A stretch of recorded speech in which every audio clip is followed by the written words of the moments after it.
प्रत्येक धार्मिक अनुष्ठानों के सभी क्षेत्रों में शांति धारण करने का ज़्यादा महत्व एवं प्रचलन है। कभी किसी जगह प्राकृतिक प्रकोप, मनुष्य, त्रिंच आदि का पर उपसर्ग नहीं हो और रोग दूर हो, कष्ट दूर हो, इस मंत्रों से छिन्न भिन्न हो जाएं, यानी समाप्त हो जाएं। तो मन के साथ जिन ध्वनियों का घर्षण होने से दिव्य ज्योति प्रकट होती है, उन ध्वनियों के समुदाय को मंत्र कहते हैं। ये बीजाक्षर सार्थक होते हैं। इनमें ऐसी शक्ति अंतर्निहित रहती है जिसमें आत्मशक्ति या अन्य उनको पॉजिटिव किया जाता है। अतः ये बीजाक्षर अंतःकरण और वृत्ति की शुद्धि प्रेरणा के व्यक्त शब्द हैं, जिनसे आत्मिक शक्ति का विकास किया जा सकता है। इन बीजाक्षरों की उत्पत्ति मूलतः ड़मोकार मंत्र से हुई है। ड़मोकार मंत्र से ही जितने मंत्र बने हैं उसकी उत्पत्ति हुई है बीजाक्षर, यानी क्योंकि मातृका ध्वनियां इसी मंत्र से उद्भूत हैं। इन सब में ओम ओम इन सब में प्रधान ओम बीज है। यह आत्मवाचक मूलभूत है। इसे तेजो बीज, काम बीज और भव बीज माना गया है। परमेष्टि वाचक होने से ओम को समस्त मंत्रों का सार तत्व माना गया। और जब शांति धारा चल रही हो तो एक तो बातचीत नहीं करना चाहिए और दूसरा घंटा आदि की ध्वनि भी नहीं करना चाहिए, क्योंकि इतने पावरफुल मंत्र रहते हैं। जिस प्रकार से हम लोग जब पंचकल्याणक में प्राण प्रतिष्ठा करते हैं तो उधर किसी भी अशुद्धि वाले को प्रवेश नहीं है, वस्त्रधारियों को प्रवेश नहीं रहता है। सिर्फ मुनि महाराज, ब्रह्मचारी या जो पात्र बनते हैं जो बड़े बड़े, उनके ऊपर भी कुछ क्रियाएं की जाती हैं तो वो रहते हैं। महिलाओं को प्रवेश नहीं। और यहाँ तक कि सफ़ेद वस्त्रधारी जो पिछीधारी भी रहते हैं ना, महिला वर्ग से, जो आप समझ गए होंगे कि आरिकाएँ भी कई बार उनको भी अलग कर देते हैं। अब सोचिए कितने पावरफुल मंत्र होते हैं। इसी प्रकार से शांति धारा इसलिए तो अकेले नहीं की जाती है, क्योंकि जैसे रात में जो भक्तांबर स्तोत्र का पाठ करते हैं और दीपक आदि से करते हैं, रिद्धि मंत्र रहते हैं, तो उससे बहुत एनर्जी मिलती है और वो एनर्जी अकेला व्यक्ति सहन नहीं कर सकता है। इसी प्रकार से शांति धारा के जो मंत्र हैं बीजाक्षर, ये क्या बहुत पावरफुल होते हैं। लोगों को समझ में नहीं आती इनकी शक्तियाँ। अभी हमने बताई नहीं है इनकी शक्तियाँ। क्यों नहीं बताई हैं? क्योंकि लोगों को समझ में नहीं आता क्लिष्ट विषय। स्थिति ऐसी हो रही थी, जैसे हम लोग जब नए नए दीक्षा हुई और आचार्य जी हम लोगों को सीधे कौन से ग्रंथ पढ़ाते थे, छठखंडागम, धवला, जय धवला, महाबंध।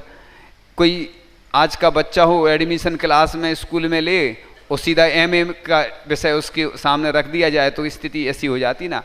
ऐसी स्थिति हमारे साथ भी हुई कि ABCD आती नहीं और सीधे अब इतने बड़े बड़े ग्रंथ। तो जैसी आपकी स्थिति हो रही है ऐसी हमारी स्थिति भी होती थी। तो इसलिए लोगों का मन नहीं लग रहा था। हमने कहा ये इनके काम की चीज़ नहीं लग रही है, तो हमने फिर विषय परिवर्तित किया। लेकिन आज पर्युषण पर्व का, दशलक्षण महापर्व का अंतिम दिन है, तो विषय पूर्ण करना है, कोर्स पूर्ण करना है। तो हमने कहा जहाँ से शुरुआत की थी वो कम से कम पूर्ण कर लें। जैसे विसर्जन होता ना पूजन के बाद, ऐसा ही वो का कोर्स पूर्ण करना जरूरी है, नहीं तो अधूरा रह जाए तो अच्छा नहीं। इसलिए इस तेजो बीज, हाँ, प्रथम बीज, प्रथम वाचक, प्रणय वाचक भी कहा जाता है ओम को। सभी तीर्थंकरों को तीर्थंकर मंगल वाचक होते हैं ये। और मंत्रों के 3 अंग होते हैं, रूप, बीज और फल। जितने भी प्रकट मंत्र हैं उनमें बीज रूप, ड़मोकार मंत्र या इससे निष्पन्न कोई सूक्ष्म तत्व रहता है। जिस प्रकार होम्योपैथिक दवा में दवा का जितना अल्प अंश होता है उतनी ही उसकी शक्ति बढ़ती जाती है और उसका चमत्कार दिखाई पड़ने लग जाता है। इसी प्रकार से ये बीजाक्षर होते हैं। जैसे हमने एक दिन उदाहरण भी दिया था प्रारंभ में कि जैसे पेन ड्राइव होती, कार्ड होते, छोटे छोटे से रहते हैं, उसमें बहुत सारा डाटा आ जाता है। बीज ऐसी बटर वृक्ष बनने की क्षमता है। लोग सोचते हैं ये छोटे छोटे मंत्र बोले जाते हैं, उच्चारण होता है ना मंत्र, ओम ह्रीम श्रीम क्लीम एम बड़े बाबा अरहम नमा, जाप दी जाती है। ये बहुत पावरफुल मंत्र होते हैं, इनसे बड़े बड़े काम हो जाते हैं। इनसे ऐसा कोई काम नहीं है जो हो नहीं सकता, लेकिन लोग क्या करते हैं, शुद्धि नहीं रखते हैं, इसलिए वो काम नहीं करते हैं। चौगनी मात्रा में मंत्र फेरे जाते हैं। चूँकि अभी सिर्फ शांति धारा के बारे में बताएंगे, हमारे पास तो बहुत सारा विषय है मंत्रों के बारे में, हमने बहुत ग्रंथों में पढ़ा है और बहुत सारी जानकारियां हैं जो अल्प समय में पूरी दी नहीं जा सकती हैं, इसलिए विस्तार नहीं करें ज़्यादा। इस कारण से हम सिर्फ शांति धारा का ही अभी प्रसंग ले रहे हैं। और मंत्रों की अवनय करते हैं तो भी बहुत सारी घटनाएं घटित होती हैं, इसलिए मंत्रों का उच्चारण ठीक ढंग से होना चाहिए। बीजाक्षरों का भी विशेष महत्व है, क्योंकि णमोकार मंत्र के बारे में ही बताया था कि लोग रिंगटोन में डालते हैं, तो वो नहीं डालना चाहिए क्योंकि अशुद्धियाँ होती हैं। कहीं भी लिखना नहीं चाहिए। आजकल कई व्यक्ति वाहन पे लिख लेते हैं, कहीं भी लिख देते हैं, ये पूरा दोष लगता है। यहाँ तक कि एक व्यक्ति आए, ब्रासलेट पहने हुए थे और णमोकार मंत्र उनके हाथ में था। हमने कहा ये हाथ में नहीं पहनना चाहिए, क्योंकि अपन कहाँ कहाँ जाते हैं, क्या क्या खाते पीते रहते दिन भर। तो णमोकार मंत्र की महा अविनय है जो ऐसा करते हैं, इसलिए णमोकार मंत्र हर कहीं नहीं लिखना, पवित्र स्थानों पे ही उसका उपयोग करना। शुद्धि के जो स्थान है वहीं पर णमोकार मंत्र या जो भी मंत्र हैं, नहीं तो इनकी अभिनय की आपने और आपको ऊपरी परेशानियां बाधाएं हुई और भी अन्य समस्याएं बहुत सारी आ सकती हैं। इस पे हमारा पूरा अध्ययन हुआ है, उसके बाद बता रहे हैं। हम कोई भी बात बोलते हैं तो प्रामाणिकता से ही बोलते हैं, अपनी बात नहीं बोलते हैं। हमने पूरे ग्रंथों का स्वाध्याय किया और भी अन्य चर्चाएं की, और हमें बहुत शौक़ है नई नई खोज करने का।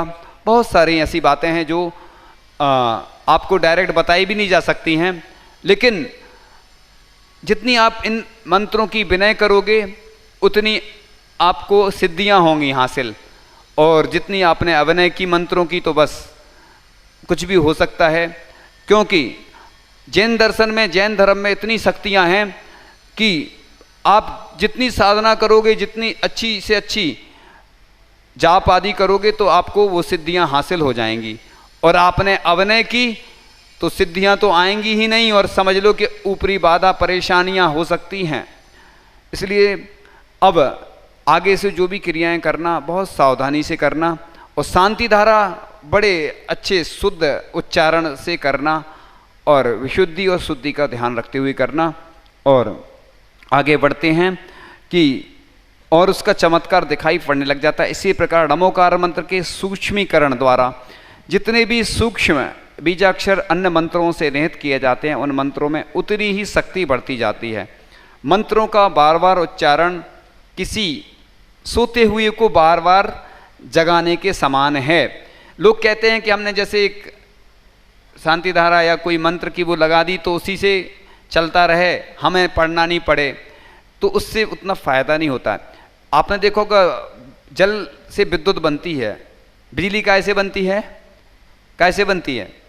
कभी देखा टरबाइन रहता है, टरबाइन जहाँ पे बिजली बनती है उधर जाके देखना, तो पानी सोचो विपरीत है उसका, आग और पानी तो दोनों विपरीत हैं, उसी से बिजली बनती है। यानी प्रक्रिया के द्वारा ऐसे मंत्र जब हम बार बार उच्चारण करते हैं, इसलिए तो शांति धारा में देखो सबकी भावना है।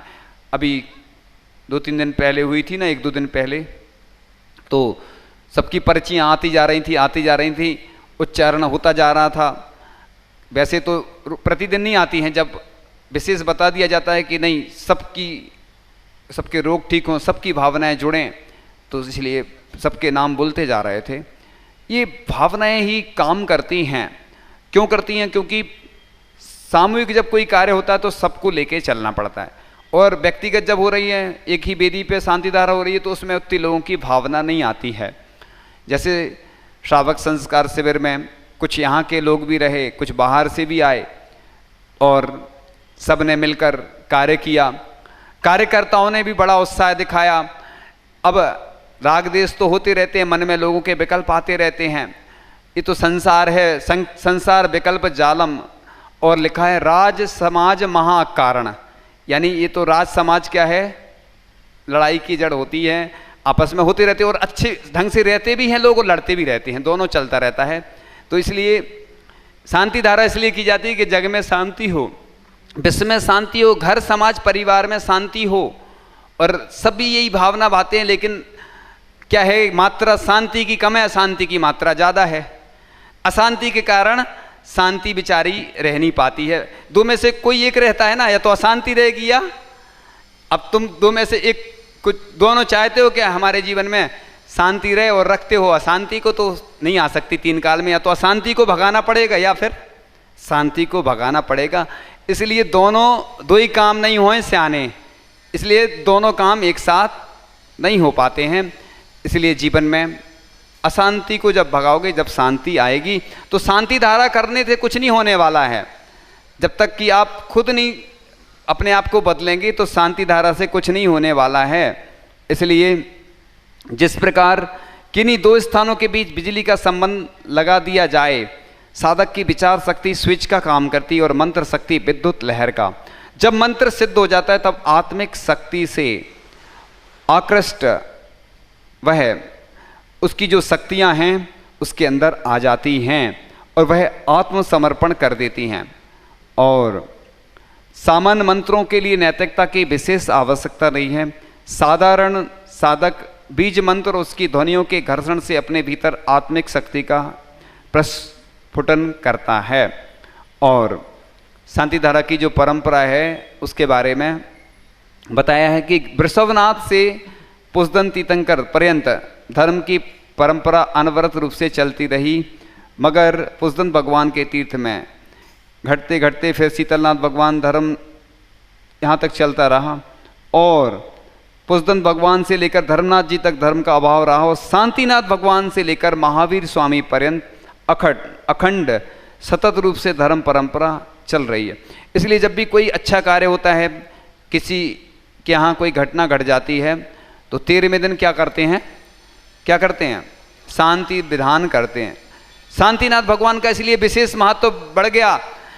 अभी एक प्रतिमा की घोषणा हुई शांतिनाथ भगवान की 24 में से, तो दूसरे व्यक्ति आ गए कहने लगे हमें भी शांतिनाथ चाहिए। यानी लोगों की क्या है, और भगवान से कोई मतलब नहीं। अरे भैया 24 भगवान बराबर हैं, और जब बात आती है कुछ और तो फिर लोगों के मन में ऐसे ही होता है। लोग तो सब चाहते हैं, अरे हम तो कहते तुम लोग तो 24 ही ले लो ना, तो कोई ना कोई तो तुम्हारी राशि से बैठ ही जाएंगे ना, 24 ही ले लो, पूरी 24 ही विराजमान कर दो ना, तो कोई ना कोई भगवान तो। अरे भैया भगवान सब बीतरागी हैं, और सब भगवान वो तो एक व्यवस्था की जाती है, कोई ना कोई तो विराजमान करवाएगा। हम नहीं करवा सकते, हम तो पूरे करवा देते, नहीं तो है ना, श्रावक ही करवा सकता भगवान को विराजमान, इसलिए ये व्यवस्था की जाती है। अब पार्श्वनाथ भगवान अभी कोई के नहीं हुए, शायद हमारी जानकारी में जो है नहीं हुए। देखो, जबकि पार्श्वनाथ भगवान, अभी देखना पार्श्वनाथ भगवान का क्या होगा, देखना आप। अभी पार्श्वनाथ भगवान के लेने वाले कई आएंगे, अभी देखना आप। अभी लोगों को, हाँ, मुनि सुब्रतनाथ भगवान का हमें मालूम है, लेकिन अभी पार्श्वनाथ भगवान का भी लोगों की महिमा नहीं मालूम। इसलिए बाद में ऐसे ही होता है कि पहले लोग सोते हैं फिर रोते हैं, है ना। पहले तो सोते रहते, आलसी हैं, फिर धीरे से जागेंगे, फिर कहेंगे महाराज जी हम रह ही गए। इसलिए तो हम बोलते हैं भैया भगवान तो सब बराबर हैं। 24 तीर्थंकर जैन दर्शन में, जैन धर्म में भगवान बराबर हैं, कोई भी अंतर नहीं है। जिसको जो मिले, अरे वही अपने हो गए।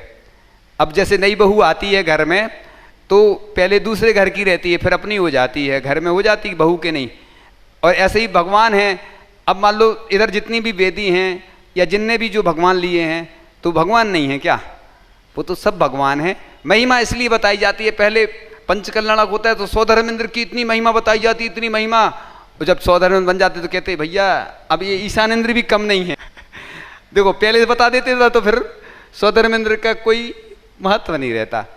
ऐसे ही ये तो बताया जाता है, क्योंकि आप लोग भी जानते हैं कि जैसे आप लोग ऐड करते ना, ऐसे ही इधर भी करना पड़ता है। और तुलनात्मक होता है, कभी जो सामने है उसी की महिमा तो बताई जाएगी ना।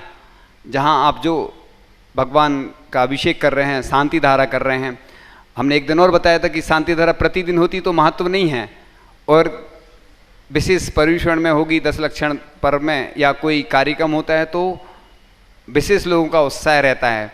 और सामान्य से हम देखते हैं कई कई जगह तो शांति धारा करने वाले तक नहीं रहते, कई बार ऐसी स्थिति रहती है। सोचो आप, हमने एक दिन उदाहरण दिया था एक स्थान का कि वहाँ प्रतिदिन शांति धारा नहीं होती थी।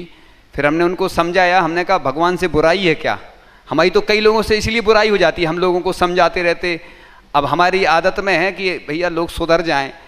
अपन का तो काम यही है कि भैया लोगों को अच्छी से अच्छी प्रेरणा देना, उपदेश देना। और हमने तो दीक्षा इसीलिए ली थी कि भैया अपना तो कल्याण करना ही है, और हम जैसे युवा इस मार्ग में नहीं आएंगे तो कैसे होगा।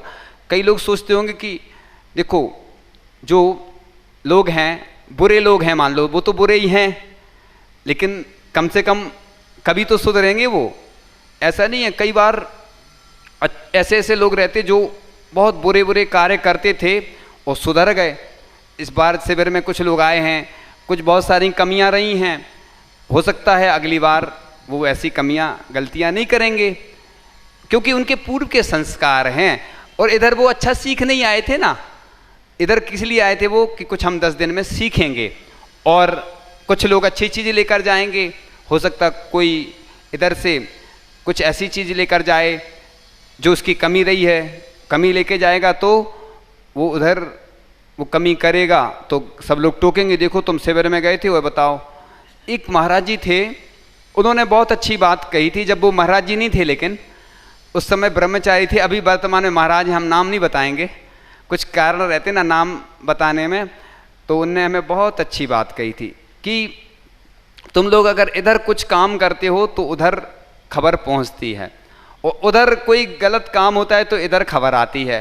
यानी कोई मुनि महाराज है, मान लो ऐसी श्रावक है, आपने इधर कोई गड़बड़ी की तो इधर के लोगों को तो मालूम चलता ही है और पूरे में खबर फैल जाती है, और अच्छा काम करते तो वो भी फैल जाती है। तो इसी प्रकार से अपन को हमेशा अच्छे कार्य करते रहना चाहिए और जिन धर्म की प्रभावना करते रहो। दिन भर सुबह से लेकर शाम तक अपने जब घर में रहते हैं तो अपने अनुकूलता से जब उठना जब उठ जाओ, अपने मर्जी के मालिक हैं। और यहाँ पे तो ज़्यादा ना सो सकते ना कुछ अलग से एक्स्ट्रा कर सकते हैं। क्यों नहीं कर सकते? क्योंकि इस व्यवस्था ऐसी दी गई थी, इस संस्कार थे। और नहीं तो ज़्यादा व्यवस्था दी जाती तो आलसी हो जाते।